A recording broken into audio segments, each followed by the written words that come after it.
On va voir la réponse.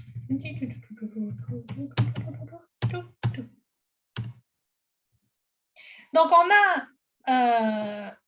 comme on veut faire binaire, ça veut dire quoi? Ça veut dire qu'on a la phrase, plus on a le mot-clé, on va répéter le mot-clé à chaque fois. Et on va faire chaque lettre de la phrase, du message en clair, plus la lettre correspondante du mot clé, et en modulo 26. Donc, ça nous donne 19 plus 2 est égal à 21, modulo 26, ça fait V. 7 plus 8 est égal à 15, modulo 26, ça donne 15. Et ainsi de suite, nous donnons V, P, T, T, E, E, K, V, I, O, I, D, K, L, S, S, I. Donc, si on devait faire le déchiffrement, on ferait ça moins ça, et on aurait modulo 26, et on va se retrouver avec ça. Maintenant, avec le chiffrement de Hill, le matrice clé est égal à K égale à 9, 11, 5, 8. Donc, ça veut dire qu'on va avoir ce message, qu'on va devoir le découper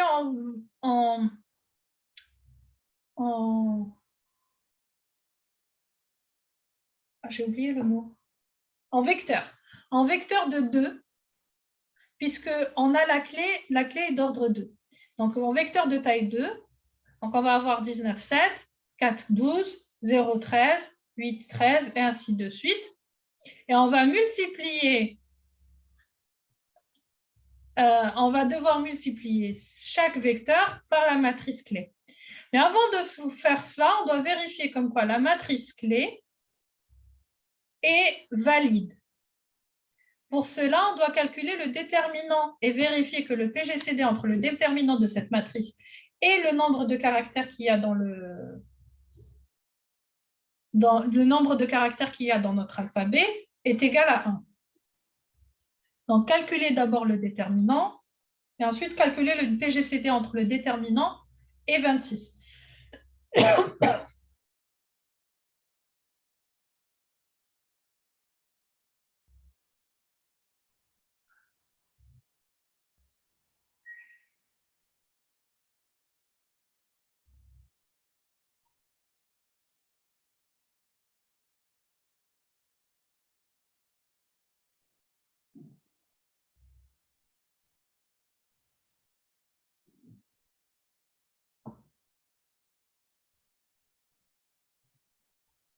Le déterminant est égal à 17. Alors, on va vérifier. Donc, le déterminant de la matrice K est égal à 9 fois 8 moins 5 fois 11, qui est égal à 17. Le PGCD entre 17 et 26 est égal à 1. C'est correct. Maintenant, on va pouvoir faire le calcul. Chaque vecteur, donc le vecteur fois la matrice clé, pour avoir le résultat.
Alors, des réponses, pas encore?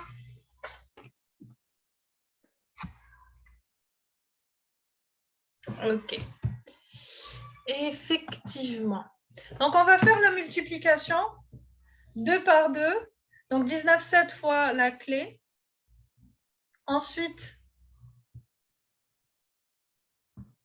on va avoir YF, 4 fois 4, 12 fois la clé, et ainsi de suite. Et on va avoir finalement YF, KS, KNA, AA, YFS, KA, JJ, PX. And that's the result. Maintenant, pour la dernière, c'est une permutation pi d'ordre 6.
Alors, et des réponses?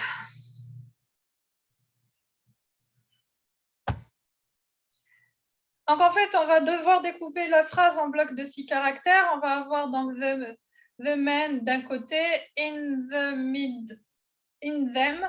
Ensuite, idle. Et pour idle, comme ce n'est pas 6 caractères, on va devoir rajouter un autre caractère. Exactement. Donc, le dernier bloc fait 5 caractères. Donc, on doit lui rajouter un bourrage. On peut lui rajouter un X, un Z. On peut rajouter n'importe quel caractère que vous voulez rajouter. Et en faisant le chiffrement, on va tomber sur quelque chose de ce style.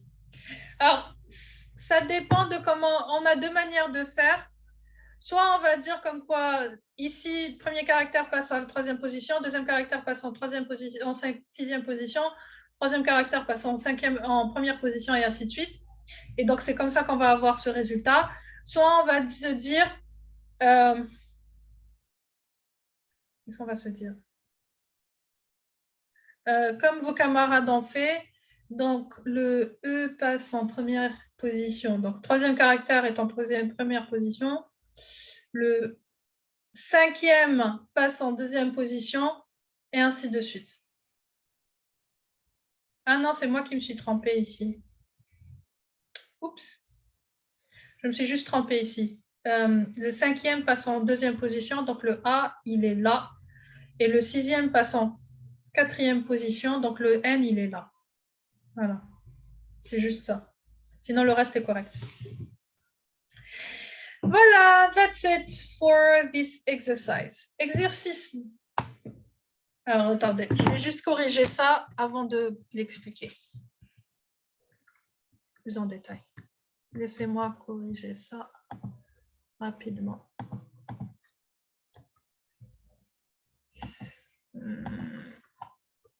Un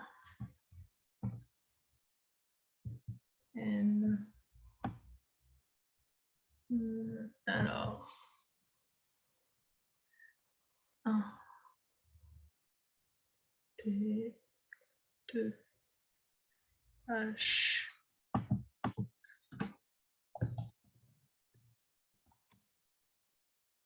Voilà. Vous savez quoi? Je vais le corriger ici, comme ça vous pouvez voir en même temps et vous allez comprendre un peu mieux.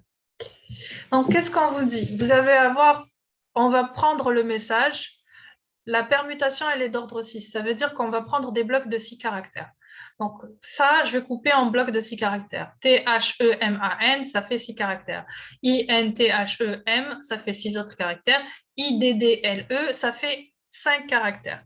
J'ai besoin d'avoir 6 caractères pour pouvoir chiffrer. Donc, on va faire du bourrage pour le dernier bloc en mettant un caractère quelconque. Ici, j'ai choisi le X, ça aurait pu être n'importe lequel. Ensuite,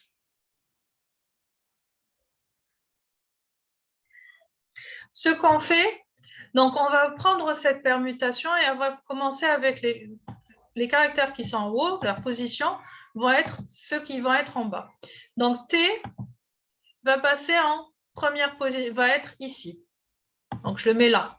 Ensuite H, 2, je le mets en dernier. Donc il est là. Ensuite E, c'est le 3, il se retrouve là. Donc il est là. Ensuite, le M, c'est le numéro 4, il va se retrouver ici. Donc, M, je le mets là. Ensuite, le numéro 5, il va se retrouver en deuxième position. Le numéro 5, c'est A. Je le mets en deuxième position, ici. Ensuite, le 6 va se retrouver en quatrième position. Donc, il est là. Je vais refaire la même chose avec les deux autres blocs.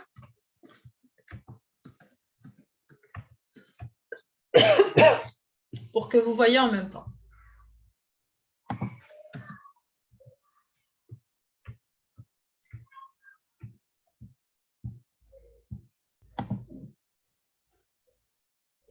Ouais, bah, maintenant, c'est trop tard, j'ai supprimé. Il faut que je finisse.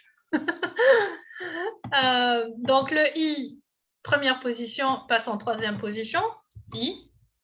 Ensuite, le 2, c'est un N, il passe en dernière position. N. Ensuite, le 3 passe en première position. Donc, le T, il se retrouve là. Ensuite, le 4 se retrouve en 5e position, donc le H se retrouve là. Et le 5 se retrouve en 2e position, donc le 5 c'est E, il se retrouve ici. Et le dernier caractère va se retrouver ici. On va continuer avec le dernier élément. Donc, premier caractère, il est en 3e position, I. Deuxième caractère, dernière position, D. Troisième caractère, première position, D. Quatrième caractère, L. 5e position, L. Cinquième caractère, 2e position, E. Et le dernier caractère, ici. Donc, ici. Et voilà comment on se retrouve avec le chiffré. That's it. On va corriger.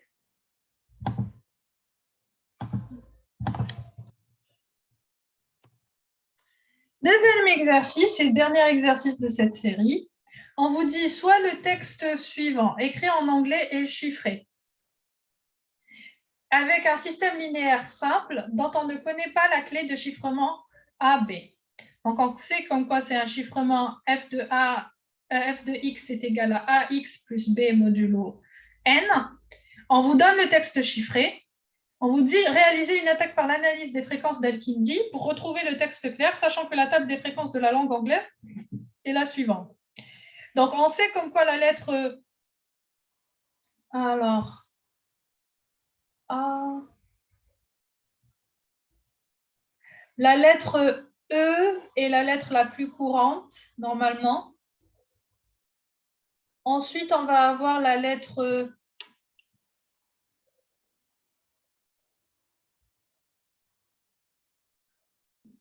T, qui va être la deuxième plus courante.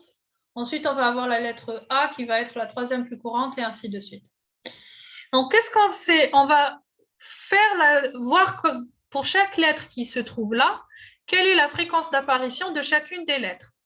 Par exemple, le F, il est apparu 1, 2,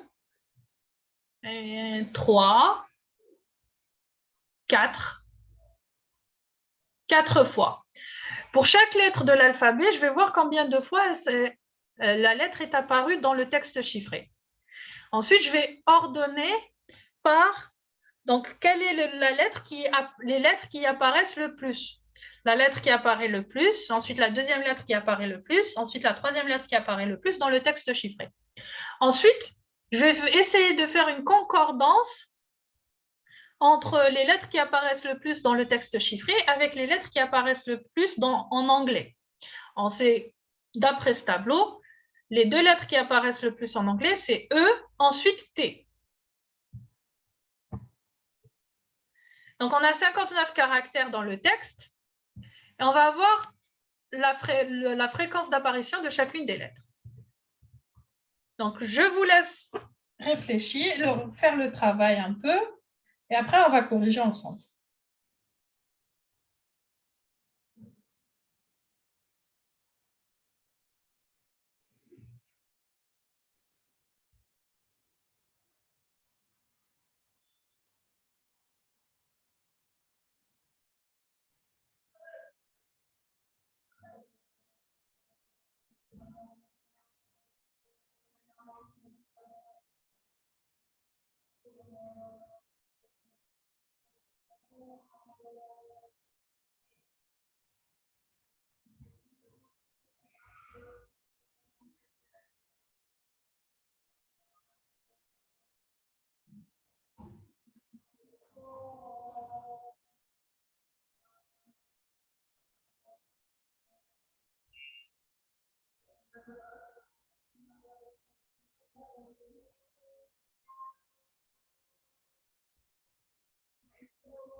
Alors, Donc, je vais commencer les éléments de réponse pour que vous ayez une idée.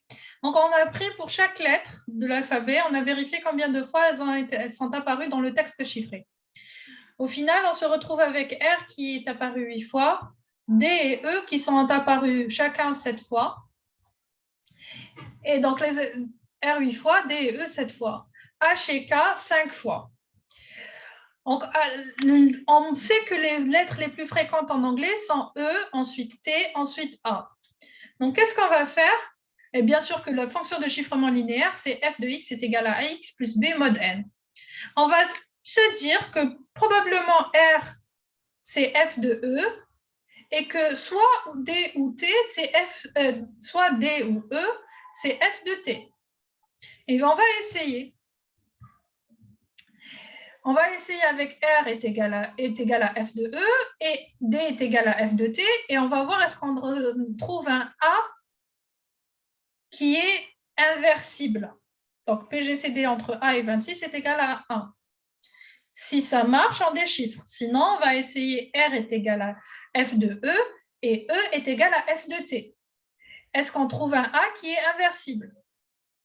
Oui, non. Si on ne trouve pas, on va essayer avec les suivantes, H et K. Donc, je vous laisse faire ce travail et on va finir de la correction la semaine prochaine. D'accord? Aya صحفتكم على خير. À bientôt.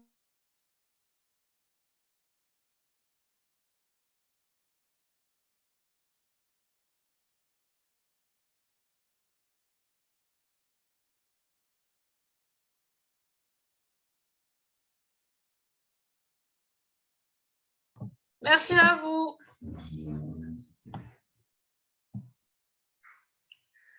Donc, je vais vous mettre les vidéos de la semaine dernière et de cette semaine sur YouTube aujourd'hui ou demain.